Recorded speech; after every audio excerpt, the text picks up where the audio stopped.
Hello and welcome to Surviving Data Disasters, How to Prepare and Recover. Now, today's exciting webinar is sponsored by DataPrize and produced by Actual Tech Media. My name's Jess Steinbuck. I'm with Actual Tech Media, and I'm so happy that I get to be your moderator today because, and I know that this could sound a little gloomy, but I love talking about disasters. And before you think I've gone over to the dark side, I know, bear with me for a second because it's not that I actually like disasters, but I love unpacking them. I love talking about the preparation and the mitigation strategies. And then equally important, my brain just lights up when we get to talk about recovery. It's kind of like this cool game of chess, right? Moves and counter moves. You get to think all about the possibilities and then decide how you could and how you would respond. You get to map out branching possibility trees, and then you make sure that you have the right stoppers, the right alerts, the right responses, the right little canaries tweeting on each one of those little branches. The gamer in me just loves this. It's like a super high stakes choose your own adventure game, and we are going to play together today. And here is the very best news, because we have a few game masters here with us from DataPrize to give us the cheat codes and help us prepare for what lies ahead. I cannot wait to dive in. So I'm going to start out with just a few housekeeping points to help you get the most out of your time here with us today, and then we'll get this show on the road. All right, so first and foremost, we're going to start out with your audience console. What we're looking at right now today. Very first stop on this little tour is the questions section. Now, this is the best place to get involved, to get interactive, to post all of those wonderful, insightful, mind-blowing questions, comments, feedbacks, or even mundane questions, comments, and feedbacks. Whatever you got for us today, we want to hear from you. We have a lot planned for you, a lot in store. We're going to do some Q&A at the end, so we want to make sure that we get those questions in from you, so keep those coming. Now, you can give it a little test run right now. If you haven't already done so, we want to hear from you. Tell us how your day is going. Tell us what you're up to. What you have for breakfast? What's your cat up to? How's life? You know, give us a little hi, give us a little hello, give us a shout out, a little wave to the community here with us. We definitely want to be hearing from you as we go through our day together today. So give that a test run right now. Make sure that's working for you. And if you do have any technical issues throughout your day, hopefully that doesn't come up at all. But if the tech gremlins get in there today, every once in a while, you know, someone just feeds them after midnight. I keep telling them not to. I don't know what the problem is, but if the gremlins get in there today, no problem. The very first thing you're going to do is a browser refresh. I promise that will clear out most of those gremlins. If not, if you're still having issues after a browser refresh, you can post in the questions window and our team will be there to help you out. We are standing by and here and ready to chat with you. So please do let us know if there's anything you need from us today.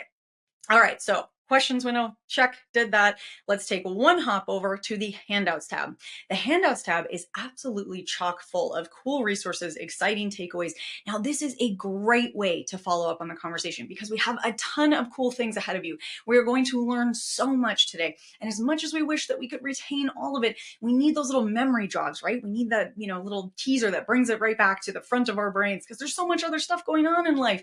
And so if you want to make sure that you get the most out of your conversation, starting with that handouts tab is a great place to go. Make sure that you've got those open. Don't go too far away from us yet because we still have the whole conversation ahead of us, but make sure you've opened those tabs, save those, download, hold on to them for later because you will want those after we wrap up the conversation here. Okay, so we've done the questions window, we did the handouts window. So the last thing, if you're paying attention to the slide up on the screen there, is the prize. Now, I know we're all excited about that. We have a $250 Amazon gift card that we will be giving away as a prize drawing at the end of our webinar. Now, of course, you do need to be here in live attendance at the webinar in order to win, and all winners must meet the Actual Tech Media prize terms and conditions. If you're saying to yourself, sounds great, Jess, but I don't know what those T's and C's are, no problem. We have the full terms and conditions for you in the handouts tab. As I said, treasure trove of information in there. Head on over to the handouts tab, click in, scroll down, and you will find the full terms and conditions waiting for you there. All right, well, that is it for the housekeeping. We covered a lot very quickly. Deep breath, everyone, because we are just getting into the exciting part now. I am so happy that I get to introduce you all to our expert presenters here with us from DataPrize, Stephen New, Director, BCDR, Rick Vanover, Vice President of Product Strategy at DataPrize, and Stephanie Hamrick, Marketing Manager also at DataPrize.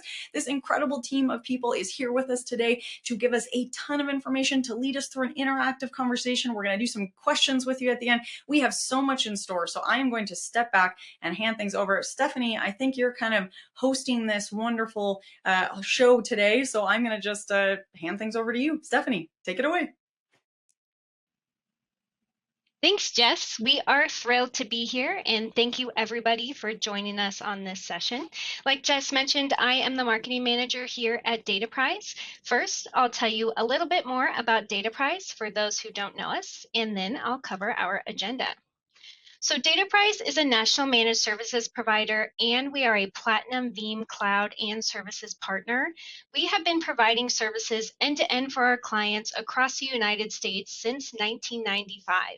We believe technology should enable you to be the best at what you do, so we deliver best-in-class managed disaster recovery and data protection, cybersecurity, network infrastructure, collaboration, and end-user solutions to help you get there. So now let me share a little bit about what is in store. First, we're going to cover the common causes of data loss events and some stories from the field. Then we'll talk about why it's important to have a disaster recovery as a service solution in place. We'll talk about what the recovery process looks like and how to know if you're ready. And we'll wrap up with some key lessons our experts have learned from recovery situations out in the field. Now, Jess has already handled the intros of those experts. We have Rick and Steven here today with us. So with that, we'll move into our first section, which is discussing the causes of data loss events. So from here, I'll hand it over maybe to you, Steven, first to talk about those causes, and then maybe both of you can talk about some recent examples you've seen of these causes out in the field. Sure. Thanks, Steph. So one of the biggest outages that we see from um, is going to be your cybersecurity events. That's probably going to be the biggest one, especially right now. We're seeing an increase in cybersecurity threats that are causing encryption on servers. And then the next one is going to be an infrastructure outage. So let's say that you lose a SAN, all your production VMs are on that SAN. You now have an outage. The third one is going to be natural disasters, whether it be hurricane, tornado, fires. We see a big one there as well. So there's several different types of outages. But I want to go ahead and hand it over to Rick to discuss the outage trends report. Uh,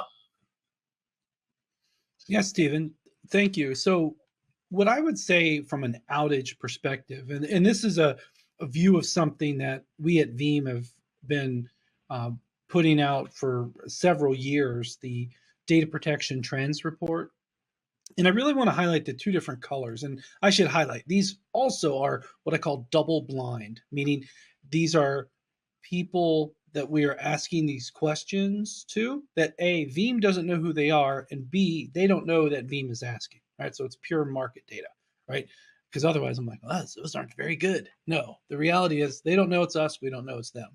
But what we're asking them is what is both the most common and the most impactful. And cybersecurity event kind of tops both of those lists, right? And to Stephen's point, I grew up preparing for fire, flood, and blood type of disasters, but it's really not that common in the end as the most impactful or common.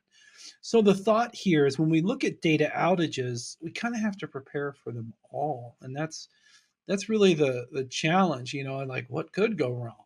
And what I think is super important and really the heart of what we're going to talk about here today is that the elements within an organization's full IT control are in scope of an outage. So if you think about that, that really means the only practical way to prevent some of these is to really go and find help. And we'll talk about that here in a second.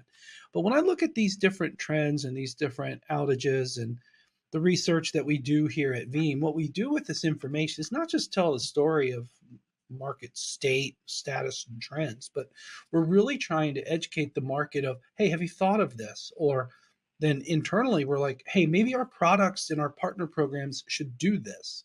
And it really impacts everything we do, product strategy, market strategy, and beyond that, really. So I think this is a really important kind of place to start to then do more because I'm in the business of preventing bad things from happening to good data. So, as we look at these trends and we think about what causes these data loss events, Stephen, does this bring any examples to mind for you from customers you worked with and what was causing data outages for them recently? Yeah, Stephanie, we actually have dealt with several cybersecurity events this week alone. So in the past 2 weeks, we probably have dealt with at least 8 cybersecurity events for customers. And those customers, we had to use Veeam to restore their data back into their infrastructure. So yeah, right now cybersecurity is the increasing trend from the outage perspective. So it sounds like data loss events are coming at us from all angles. Let's talk about how we can address those and the importance of having a disaster recovery as a solution, as a service solution in place to protect your business. Stephen, maybe you can talk about some of the key benefits you get from having this type of solution in place. Yeah, so why it's important to have a disaster recovery as a service solution in place is if you do experience one of these events, sometimes you can't run in your production infrastructure. So let's say if you have a cybersecurity event, cybersecurity insurance is just like any insurance provider.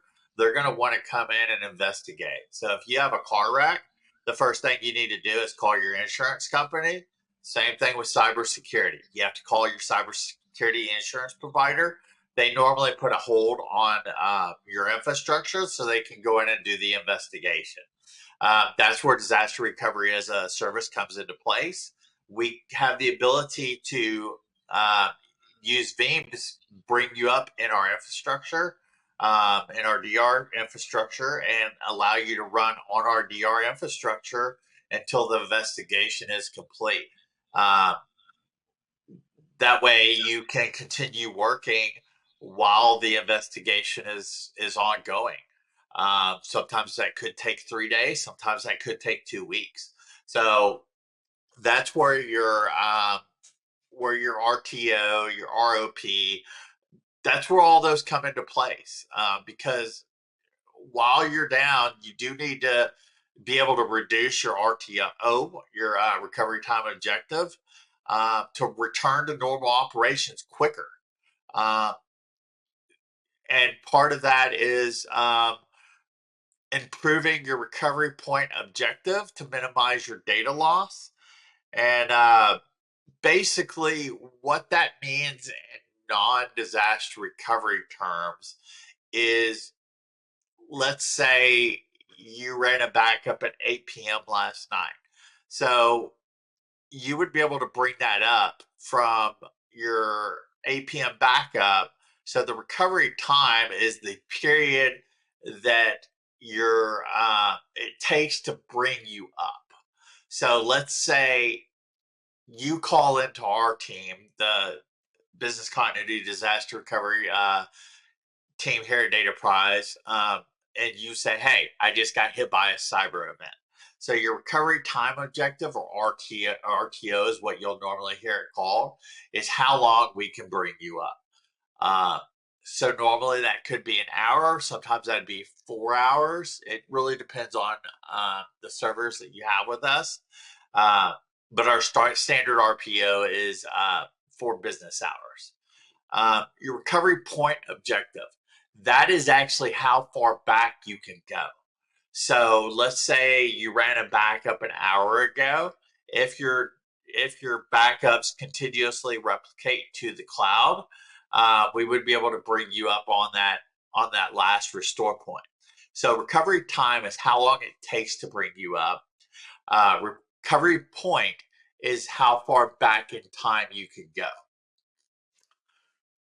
So also, you really want to have redundancy geographically.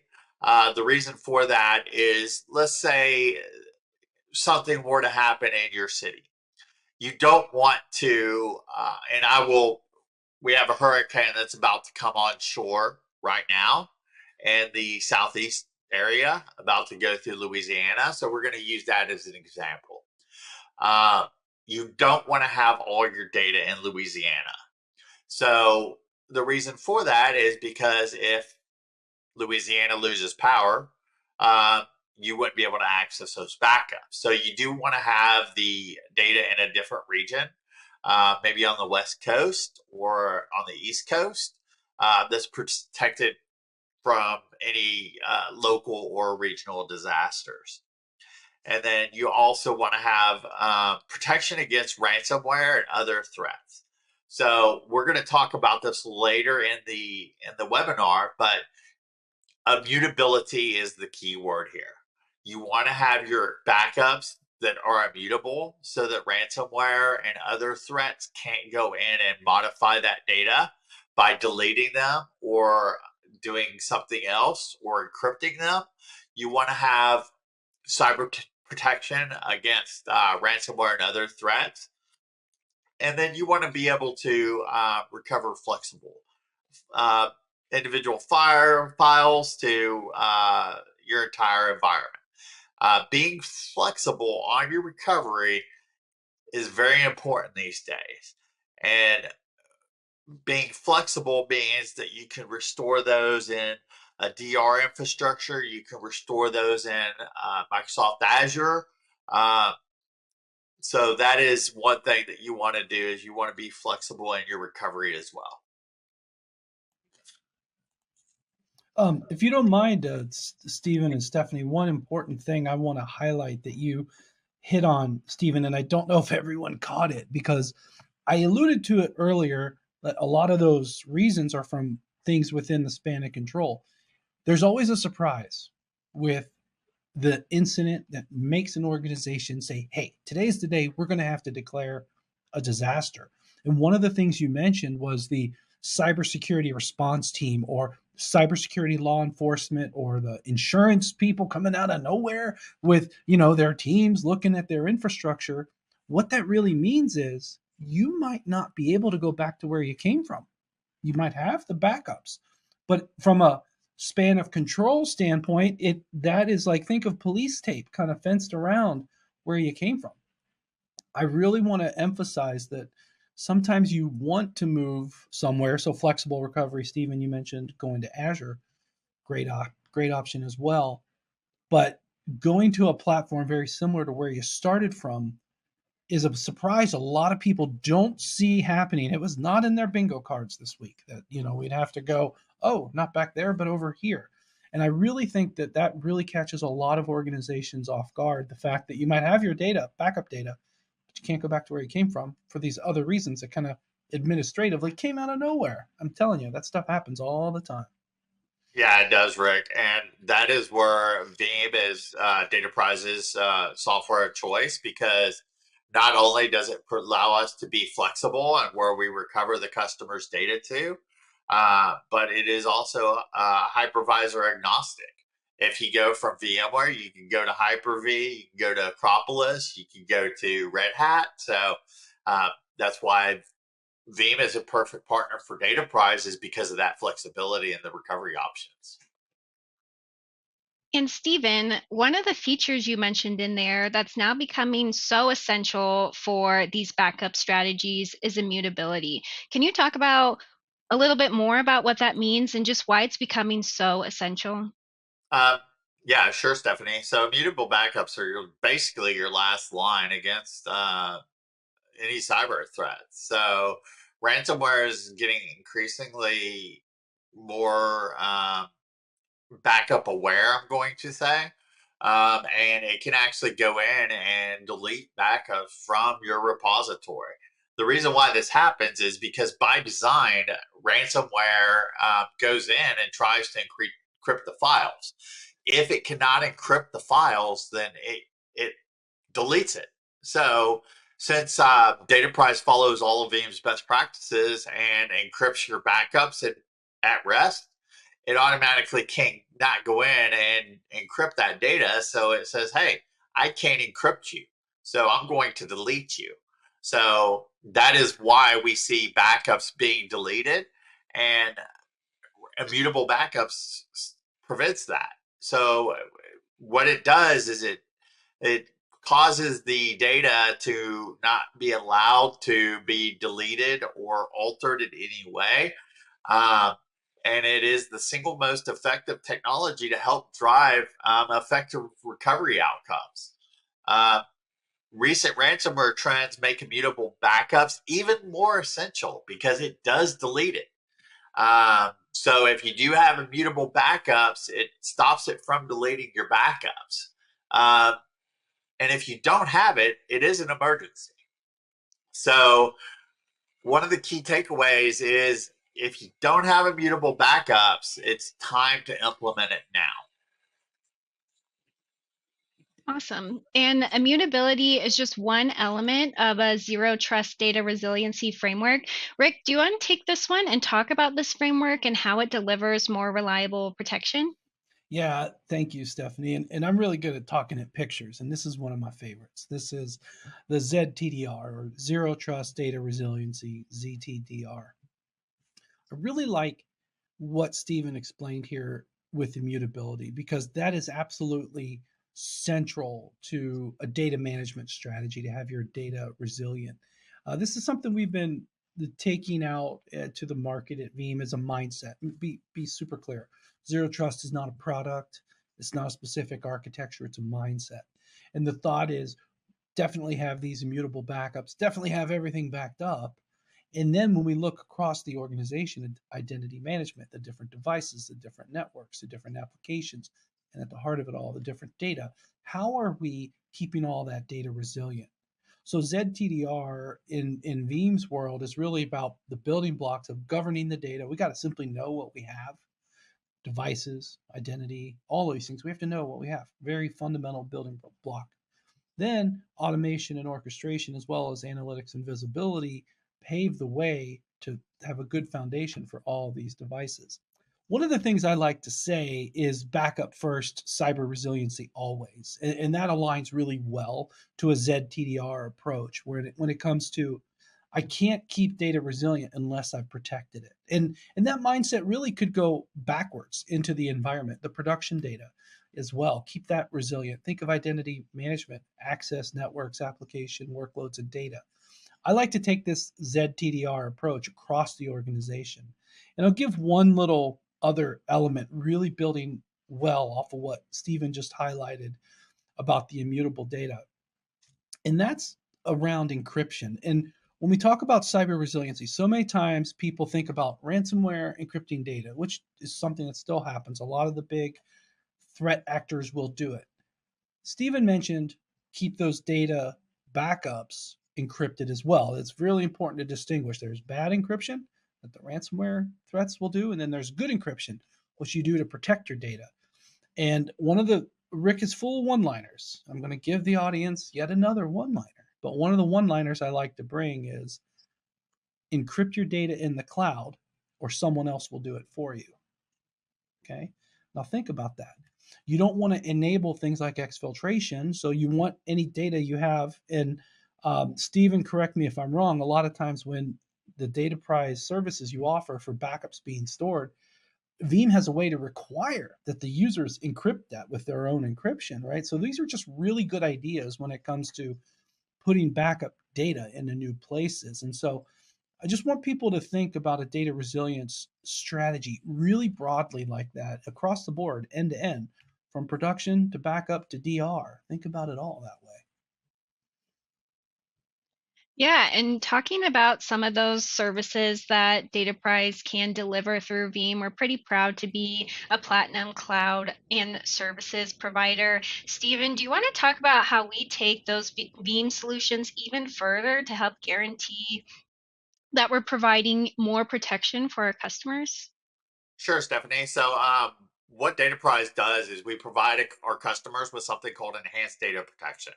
You may hear us talk about EDP or EDP offering. EDP stands for Enhanced Data Protection.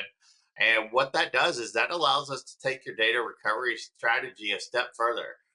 We're able to make a copy of the data that's in your Veeam repository outside of that Veeam repository. Because if you don't have access to it, neither does anybody else who gains control of your Veeam server or any malicious software that can access your Veeam server.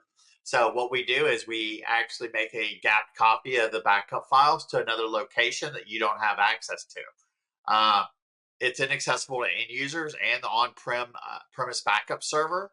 The backup chain is completely kept intact. We copy all files, including the metadata. So you'll have all your VBMs, your VBKs, and your VIBs in this offline storage. That way, it also allows you to keep your storage costs down, because we use fast clone. So what that does is that doesn't copy over any duplicate blocks. So any new blocks get copied over, so it reduces the disk size.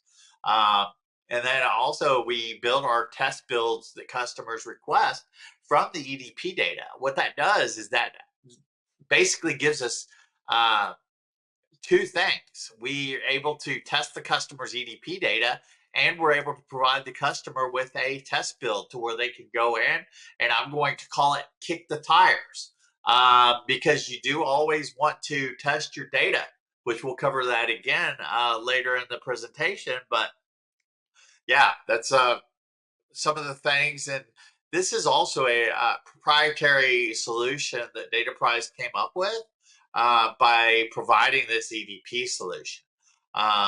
So yeah. Awesome. And of course, disaster recovery fits into a more holistic picture, right, at your business about what you're doing to be prepared and the plans that you make to be prepared for these types of events. So, what are some actions here we can cover that businesses need to take in advance of a disaster to help their recovery plans be more successful? Maybe Rick, you want to start on this one, and then we can go over to Yeah. Stephen. I mean, I'm convinced that organizations need to know that what they do before an incident, left of the bang, any type, ransomware, fire, flood, and blood, hardware failure, whatever you do preparation wise, left of the bang, will 100% predicate how you will respond to the right of the bang. And that is the key. What steps are taken ahead of time? It could even be as simple as a plan A, plan B, and plan C. Recovery time objectives, determining those, reassessing those. That's a really good conversation starter with your business. Pro tip: if you want to get more budget for something, start talking to the business, go out of IT. And when they get behind you and support the investment in the technology, it's a lot easier. But I think really just having those kind of considerations, it's a lot less technical than you think. It's a lot more planning than a lot of organizations would think, I would say, Stephanie. Yeah. Anything to add here, Stephen? No, I just want to reiterate, you do have to be prepared to plan ahead, because you never know when a disaster is going to strike. So you don't want to come into a disaster not being prepared, Mm-hmm. because it could happen tomorrow. Right. So let's transition here to talking about what that recovery process actually looks like. Rick, do you want to talk about this process and how to know if you're prepared? Well, the first starting step to highlight is really just enacting that plan. So step number one here, initiating that plan and assessing. And I'll admit, 1 and 2 take some time. And all the data that Veeam has done, researching incidents and things like this, we've kind of come to the conclusion that people, before they get to number 3 of actually doing something, they want to really understand the impact. And I get that. Environments are complicated. In cyber terms, they use this phrase, the blast radius. How big is the impact if it's a cybersecurity incident? If it's a site outage, like infrastructure, facility, power, it's pretty clear. It's everything in that building, right? But I think that there's definitely an assessment that goes on, and communication, time, those types of things are super critical. And back to the fundamental building block of ZTDR, I talked about governance, knowing what you have. We can't really do number 1 and 2 without knowing what we have. And I'll be the first to admit it. I run a production environment for my team here at Veeam. I really don't always know what all is where, but I do know who's in charge, who are the stakeholders of those different areas, right? Just think of your own infrastructure and technology in the same way. So what that means is you have to have conversations with your teams. You have to do discovery and things like that. But I would argue that those very first 1 and 2 steps are what you plan for. And then steps 3 through 6 are what you practice for, actually doing drills. And again, you never know how these disasters are going to go. And that's why I think it's super important to have something outside of your span of control from an infrastructure standpoint. And it's something that you and Stephen at DataPrize have really built an offering around. And I think it's super critical to have the preparation and then the practice to really match those two together. Yeah, when we were doing some planning talks for this, you dropped another one-liner on us. You said, back up for show, but recover for dough. And I Oh, really that's liked right. that. Yeah, that's another Rickism. On the other side of the wall here, I have all of them printed out. That's not true, but yeah, I like to say that's where it matters. People come to Veeam for backup, but then people fall in love for Veeam when they do their recoveries, right? And it's super important, and it leads us, kind of something we're going to talk about here in a second with versatility. In fact, this was one of the very first things that Stephen was talking about flexible recovery. And, we'll talk about different options, how to get out of that problem. So that number three step here, it can really expand to so many different things. Yeah, so let's talk about some of those flexible recovery options. Stephen, do you want to talk about how awesome it is that you have over 100 types of restore options available? Yes. So probably the biggest one is probably going to be the instant VM recovery. So what that does is that allows you to bring a server up or a machine up in less than 15 minutes and be functioning. So the instant recovery is probably the saving point for any critical servers that you need up now. So anything that is your tier one group, as we're going to call them, is domain controllers, SQL servers, anything that your company relies on. That's going to be a good function if you ever see that server go down. Veeam CDP, or continuous data protection, is another one that's for critical servers. What that does is that actually replicates to a hardware plan continuously, and you can have an RPO and RTO of about 5 seconds, depending on your network infrastructure. So, yeah, Veeam CDP is going to be an important one. And then Veeam Cloud Mobility, being able to send your backups to a cloud. It's very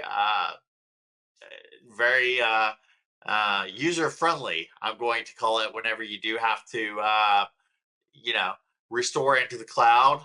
Also databases. So funny story is we actually had to do a database recovery in the BCDR team just last week.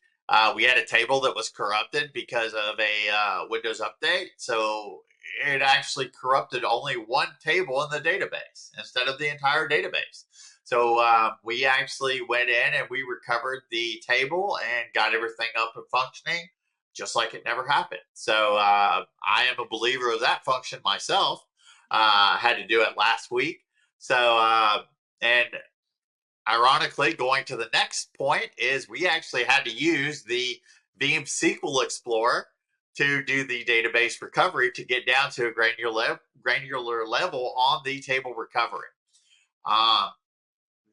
Probably one of the biggest requests that we get is file level restores. So we have customers who accidentally, and yes, they do accidentally delete files. A user deleted a QuickBooks file last week. So we had to log into the QuickBooks backup, and we had to restore that back to the original location for the customer. So normally we see a lot of customers who delete Excel files, overwrite Excel files. Those are probably the second biggest requests that we get, other than, I had a server that went down. And then Veeam Data Labs. So we're going to touch on this just a second. So Veeam Data Labs is important for testing and validating your backups. So if you use Sure Backup, then you use Veeam Data Labs to bring those backups up and run ping tests, make sure they're clean, make sure that they are. Sure Backup actually allows you to verify that the backups are supposed to do when you need it. So that's an important feature. And then also clean recovery. So clean recovery will also check the backups to make sure you don't have anything nasty in them. That's a very important feature now that we're seeing a lot of security threats increasing. Verifying that you have not only recoverable backups, but also clean backups is important. And then also your Kubernetes backups or recoveries as well. One thing that is not on this list that we're going to talk about, Stephanie, is restoring an entire VM. That's another request that we get a lot from customers. Maybe you have a non-critical server that backs up once a week that you just need to restore. You don't need to bring it up right now. So restore an entire VM back to the original location or a new location.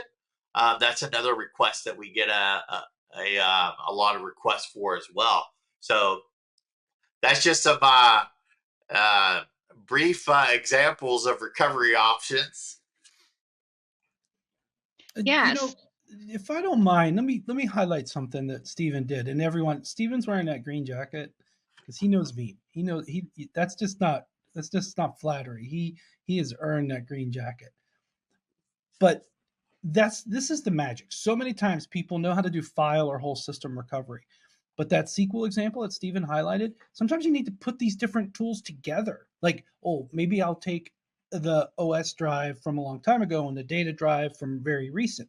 Well, did you know you can do just disk recovery of an image of a virtual machine? Or maybe a hardware device failed and I need to restore a physical server to a virtual machine, instantly converting, right? So let your mind go crazy with all these different recovery techniques. I can tell you, I've had plenty of stories from our tech support team of how they've used different recovery techniques in conjunction with each other to really solve these problems quickly. And, Steven, great job of running down those. And that's just 9 of the over 100 ways. So it's really important to keep those combination plays in mind as well.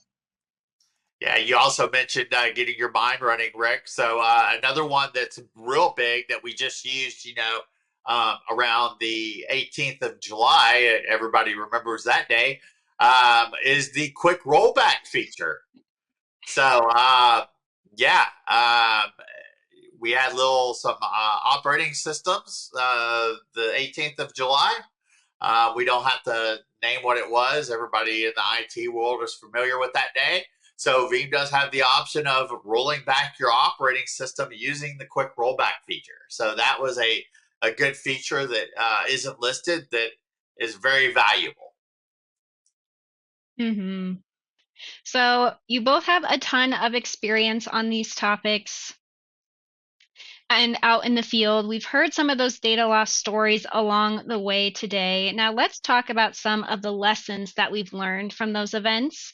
And maybe we'll give both of you a chance here. Rick, maybe we'll start with you. What are some of the things on this slide that stand out, some of those lessons that we should take away from today about recovery? Yeah, so this little word cloud here is my brainchild and my idea.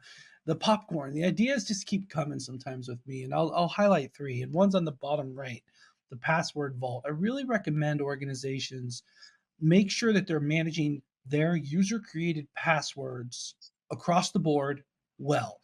I know I've been a former admin. I use tools like Delinea, and even now to this day, hold on to some of my service account passwords. But make sure you go one click better. Put in things like if you have bucket credentials for the cloud, if you have Veeam encryption passwords, put those in there too. Because if you're, starting from zero from a scorched earth situation, you'll need that. Another thing that I'll highlight, just 2 lines above it, testing.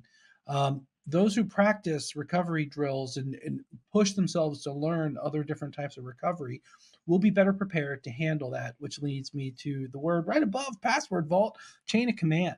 So many times I talk to organizations in an incident, whether it's a cyber incident or natural disaster or just user error type things.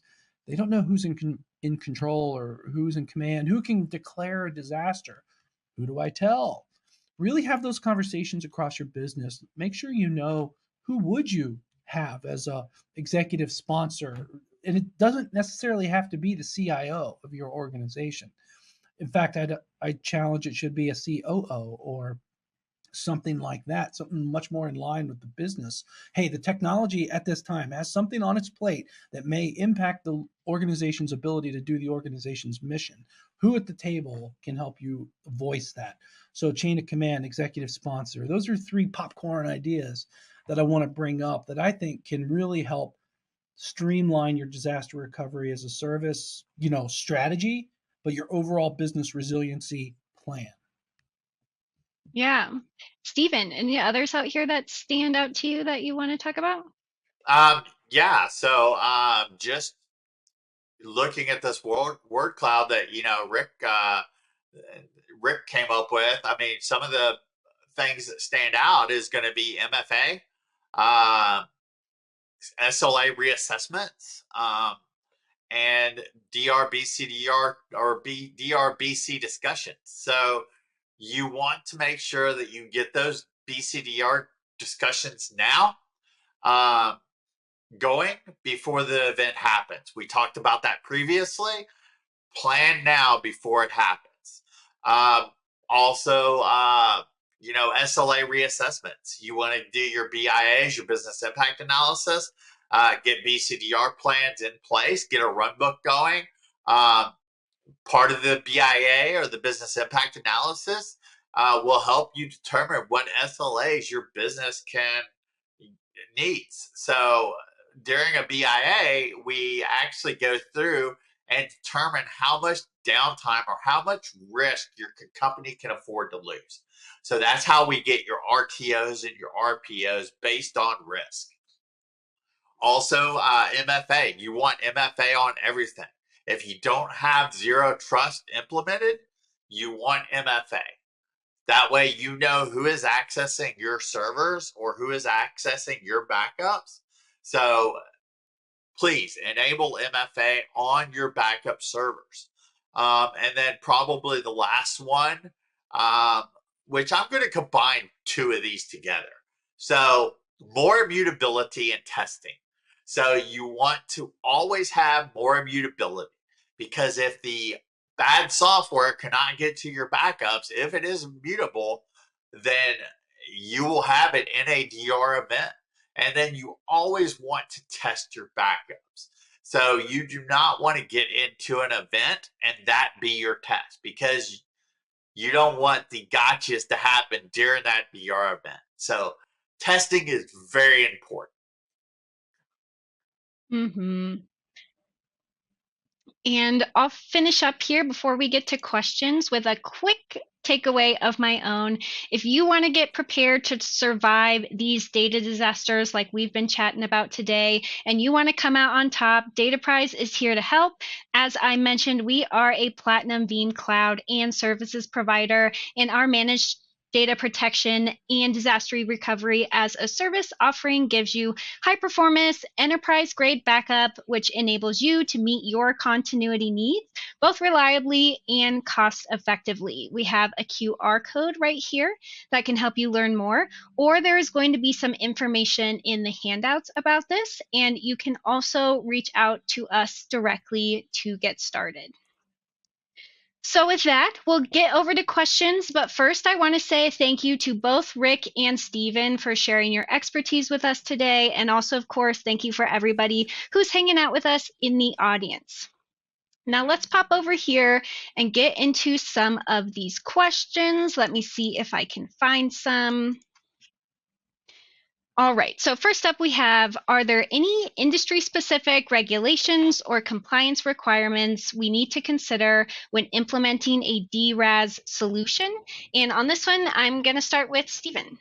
All right, that is an excellent question, Stephanie. There are specific requirements based on what industry your company's in. An example is healthcare has certain HIPAA regulations. Finance has regulations. Most companies require SOC 1, SOC 2. And then if you deal with the federal government or something in that nature, sometimes they require that your solution be FedRAMP certified. So there's several different certifications depending on the industry that your business is in. Awesome. Rick, anything to add?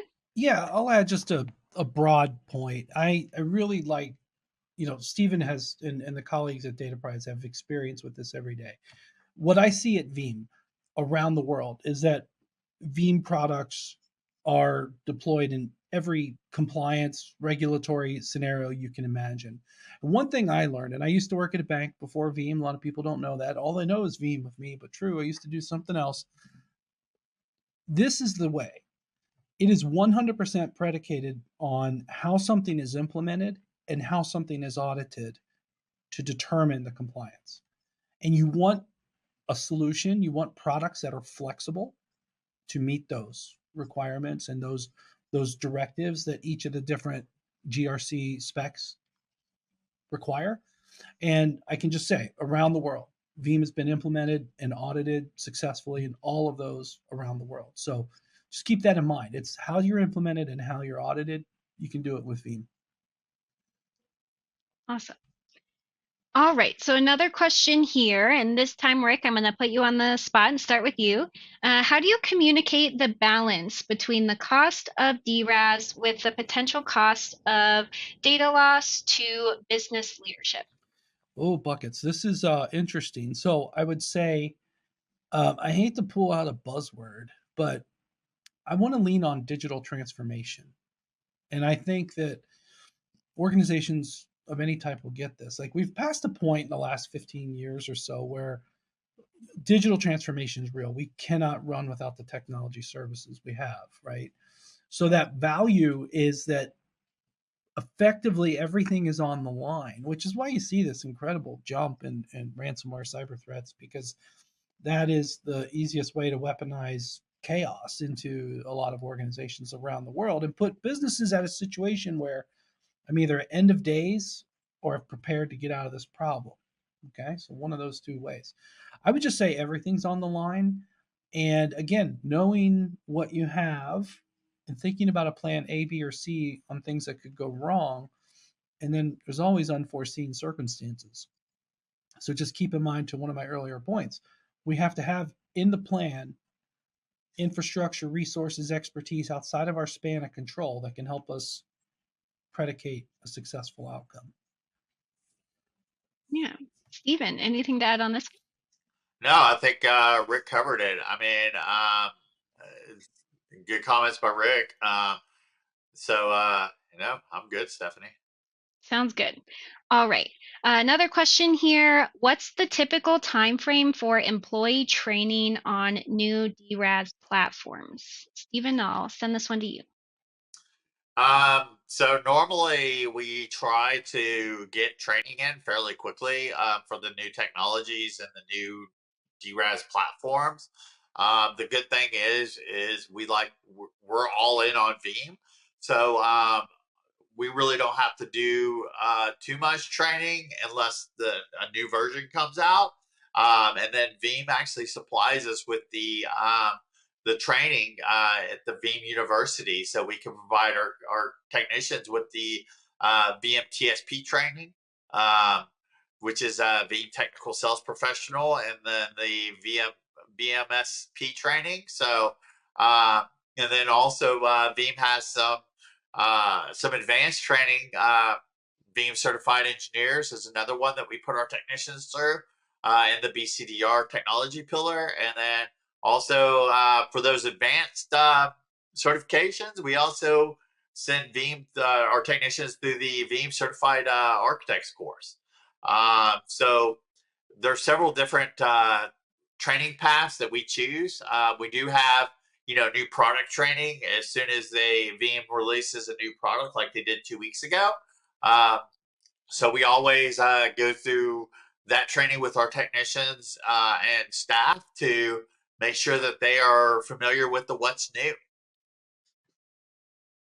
Awesome. You Rick, know, anything? yeah, and you're not gonna like my answer, Stephanie. I'm gonna answer it in terms of football. All right, so Hey, I like football. I might you like like this. football? We'll see. All right, well, Yeah. we've got to do another show on that. It's what you practice. I want to separate training from practice, and actually pilots are another good example. Actually, pilots spend most of their training for the problems. Okay, a lot of people don't know that. So a routine flight right out of training is kind of nerve wracking because they're used to preparing for problems. Football's the same way. What do you do in practice? You practice the trick plays. DR is the trick play. And those who practice are going to be very equipped to handle when those situations come up. Training is your first step. Get into the training resources that Stephen identified, but then practice these scenarios. Practice importing a backup. You know, a lot of people don't know that a Veeam backup just sitting in a bucket somewhere, as long as you have the password for your encrypted backup that you encrypted, the good encryption. Remember, if you encrypt that or import that, you can drive absolute recovery. But if you've never practiced it, you've never done it, you'll be there with the shaky hand and the clicky click. I don't know if I'm doing it right. You have to know how these things go. Trick plays. You ever see a well executed like fake field goal, or they took away the fake onside kick this year? I'm mad about that. But you ever see some of these really good trick plays in football? Or miraculous pilot recovery scenarios. It's from training. It's from practice. And so that's kind of the analogy I want to bridge into that. So training's that initial investment. Practice is the exercise in perpetuity. And it's not just your backups. That's also for your production. You know, go through and discover, know what you have. Because once you know what you have, then you can know what you can do with it. Football, pilots. I have never understood this more. I love that metaphor. All right, so one more question here. I think we're getting close on time, so we'll try and address this one quickly. Stephen, I'll start with you on this one. How do you determine the appropriate RTOs and RPOs for different types of data?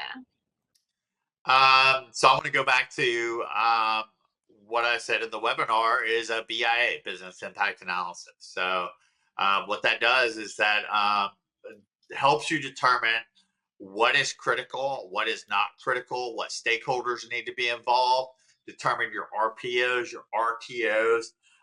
There's a lot of things, I'm going to call them, that come into play whenever you determine what a good RTO and RPO is. So DataPrize has standard RPOs and RTOs, which is a contractual commitment, and we get those from the BIAs. Some customers need a hour RPO, some customers need a 8-hour RPO, and some customers need to be up in 1 hour, some customers need to be up in 4 hours. So that really depends on what the business impact analysis tells you, and that is all based on risk, the risk your company can afford to lose if you are down. Awesome. Rick, anything to add? Yeah, just a real quick kind of cut on this. You solve this question, the audience watching this, by talking to your colleagues, not just in IT, but across the business. This is a conversation. I would challenge, and maybe I'm unique, but you know, in the last 4 years, a lot of my colleagues work from home. I go into the office every day. I would never do this to my home, okay? Trust me. But when I look at organizations that are like super hybrid and stuff, there's like a massive gap in some of the communication. People stay in their silo. They're good there, but left, right,